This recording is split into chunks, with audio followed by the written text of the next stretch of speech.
In this Q&A, we asked David Lane, the Vice President of Sci Systems Health, what are the most important changes in the 2021 Medicare Physician Fee Schedule for SNF practices? The Medicare Physician's Fee Schedule for 2021 was passed in December. The passage of this fee schedule brought with it a number of pieces that impact the post-acute provider practices working in the skilled nursing industry. Most significantly, the fee schedule changes through a reduction in the conversion factor and other subtle changes in the RVU components of the calculation, resulted in a decrease in reimbursement for skilled nursing facility provider evaluation and management codes and other codes in the same realm of about 10.2%.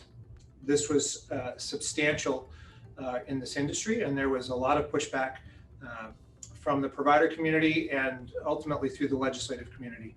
Fortunately, in the COVID relief bill that was passed and signed by the president in late December of 2020, the conversion factor was increased by 3.75%, and this brings with it an increase in reimbursement in that same realm of codes that lessens the impact of the overall decrease. So to be clear, there still is a decrease, but it is less than it was anticipated to be.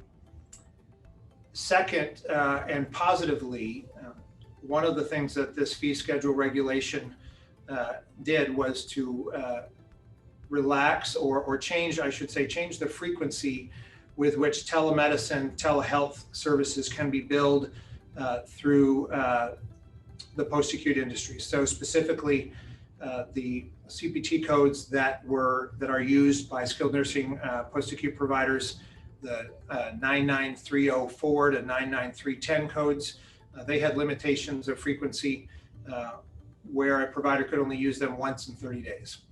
Recognizing that telemedicine is here to stay, these regulations have reduced that restriction and now allow for these codes to be billed through telemedicine once in 14 days. The caveat here is that these restrictions are not in place during the public health emergency.